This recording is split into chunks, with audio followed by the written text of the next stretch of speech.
Let's begin with a question. Why do we want what we want? For example, granted that I need to eat, what specifically do I want to eat? And on what basis do I make this choice? Girard refers to this kind of wanting as desire. In one of his lectures, I'll put the link below, Girard says, quote, "Desire is not an instinct. We must not confuse desire with appetite. There are no biological desires. I think that might be the difference between needs and desires. Desire is our choice. How do we choose our choice? With the theory of mimetic desire." Unquote. Mimesis means imitation or mimicry. Humans imitate each other's desires. We emulate each other. This may seem like a strange idea because we usually think our desires and wants are arising spontaneously from the individual, independent of external influences. And this is clearly the case for biological needs like hunger or thirst or blinking, etc. But for higher things, things involving the will or ambition, Girard believes we are highly social. Here's an illustration. You are enjoying a platter of lobster. As I watch you, I begin to desire a platter of lobster. I'm not in need of food, and I have never had lobster before. Nevertheless, the desire takes root. Whence this desire? We normally say that I was inspired by the lobster itself, as if the lobster contained an objective quality of deliciousness which overpowered me. Girard disagrees. On the contrary, I desire the lobster because I desire to become like the person who is already enjoying the lobster. It was your enjoyment of the lobster which recommended it to me, not the lobster itself. After all, I don't know anything about lobsters, but I do know a thing or two about human beings. And if I already admire you and trust you, then of course I will be more open to trying lobster because I see my potential for enrichment reflected in you. People buy things because they like the people who recommend them in commercials. People pursue careers because they admire others who have pursued those careers. We imitate others in our friend circles, and we learn by example. We are drawn towards homogeneity, towards convergence. When all is said and done, what we really want is each other. But, to say essentially the same thing, we envy each other. Thus, Girard moves on to some disconcerting insights. For one, he notes that, quote, "example is the key to bad as well as good behavior," unquote.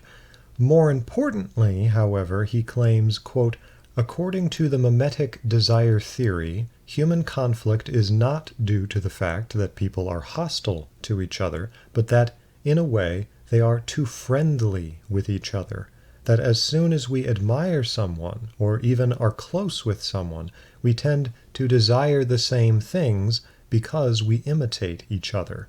Unquote. Thus, we pursue the same things, and, if supply is limited, we find ourselves in competition. The ironic tragedy of human life is that our admiration for each other leads us to conflict with each other. If you will, because we love each other, we end up hating each other. I think Girard's mimetic theory can be viewed as a parody of Empedocles. This is not something that Girard ever brings up, to my knowledge anyway, but this is my interpretation of Girard. Empedocles, the ancient Greek philosopher, believed that the universe goes through cycles of unity and disunity. The unifying force, which brings all of the different elements, earth, wind, fire, water, it brings them all together, that force is called love, or Empedocles calls love, while the disintegrating force is called strife or hatred. But Girard points out that Empedoclean love in this model is actually far more violent and destructive than hate, because it involves everything smashing together into a molten ball, everything racing for the same center, vying to be closest to the same central point. Strife is actually more peaceful, quotation marks, insofar as every element goes its separate way from all the others, spreading out in infinite distance from each other along the periphery of the system. As the poet Robert Frost wrote, quote, "Some say the world will end in fire, some say in ice. From what I've tasted of desire, I hold with those who favor fire." Unquote. I also think Girard is following St. Augustine. Again, I don't believe Girard ever draws this comparison himself, so I'm drawing it for him. He's like St. Augustine in claiming that the motive force of human life, desire, in Girard's theory, is itself corrupt and in need of divine redemption. Thus, human beings cannot save themselves. All their seemingly inherent goodwill is without efficacy. This is very Augustine. Our unredeemed love always leads us into envy, and then to conflict, and then to war. So, human conflict is incited by mimetic desire, i.e., convergence on the same object. As soon as one side resorts to violence, the other side will mimic this action. Thus, the two moons enter a bellicose double orbit. The clamor of the conflict attracts others to the scene, and they naturally begin mimicking the behavior of whichever side they admire more. Thus, entire communities can be drawn into a violent conflict. The irony is that, from an outside perspective, the two competing sides grow less distinguishable the more violent they get. Violence is a homogenizing force. It drags everyone into the same mud. Of course, neither side will admit any similarity, as this would undermine their conscious reasons for fighting. Eventually, the crisis comes to a head. Normally, both parties just destroy each other. Girard hypothesized that for a long time mimetic conflict prevented prehistoric humans from obtaining the levels of organization necessary for an actual civilization to function. Girard asks, quote, how such conflicts resolve mimetic conflicts. They have to be resolved, at least part of the time, for groups of human beings to gather permanently together, and so forth. Unquote. Thus, on at least one occasion, a sociological mutation occurred from which all modern societies ultimately stem. This strange event is often called, Girard didn't call it this as much, but it is often called the scapegoat mechanism. It happens something like this. At the peak of a mimetic crisis, the two parties have become indistinguishable, as we said. Their love-driven hate has reached a fever pitch. In a twisted way, they have fallen in love with each other.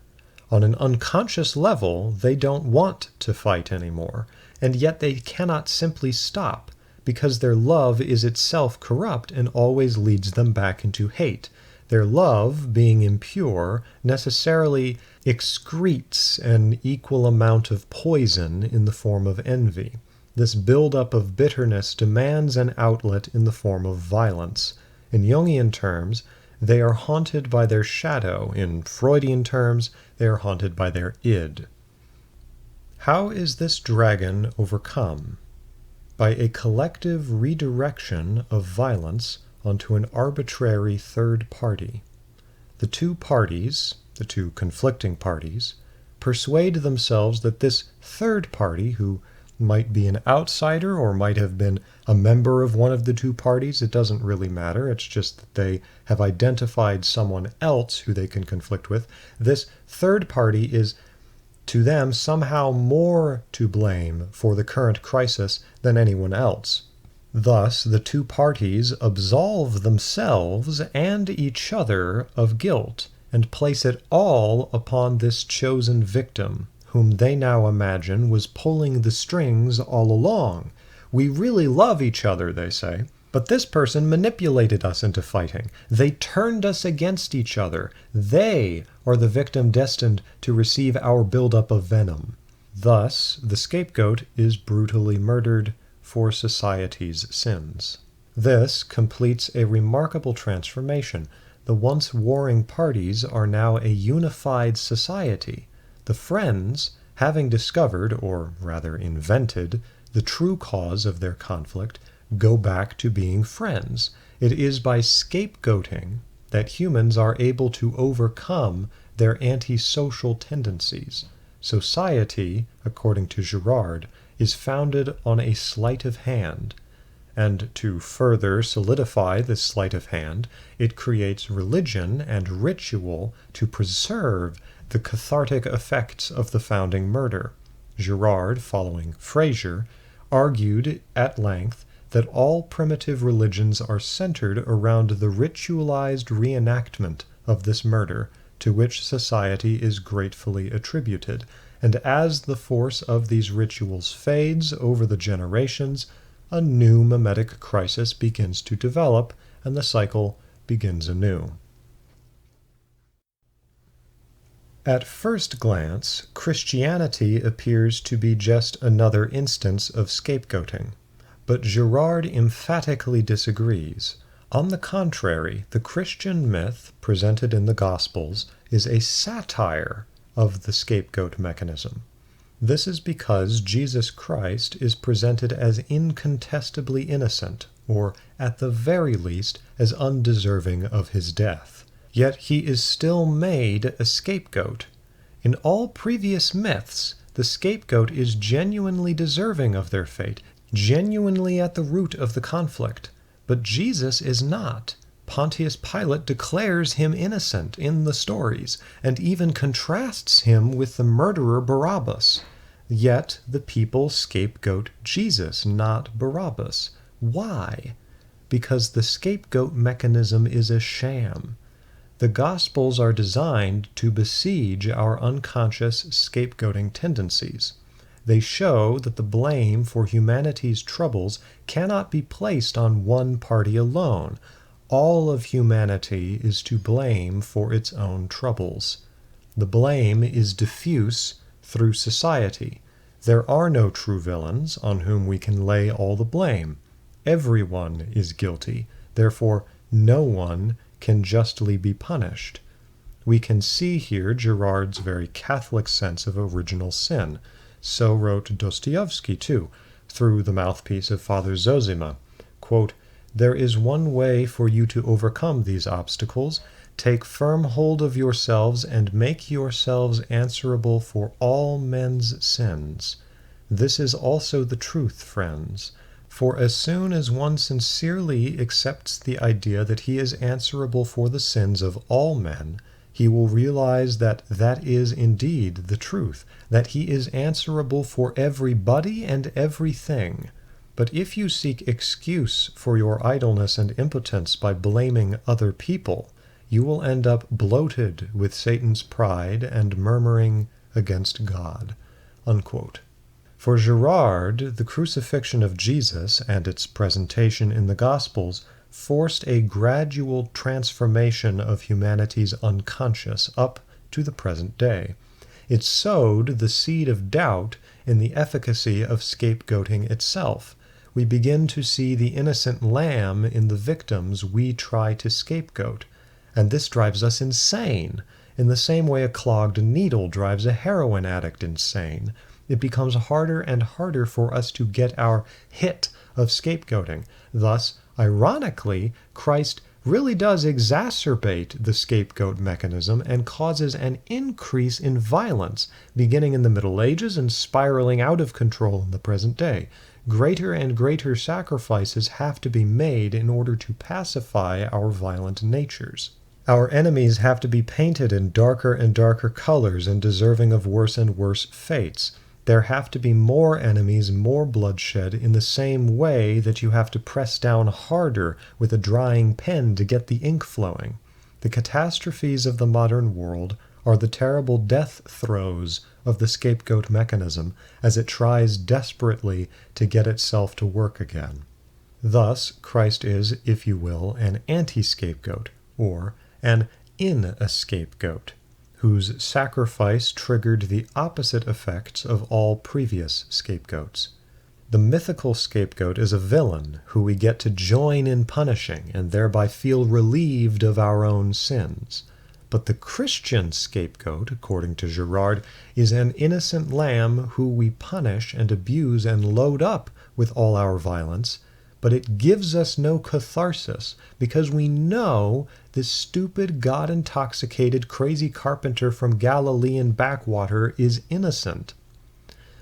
Eventually, all of humanity is forced to make a choice.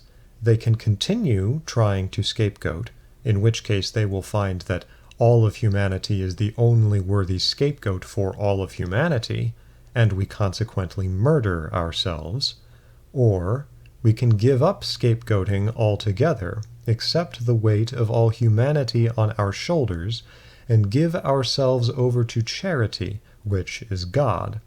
In other words, we can redeem our love through the love of God as though we were washing our garments clean in a holy river. This love of God is only psychologically possible through the contemplation of the cross. Thus all men come unto God through Jesus Christ.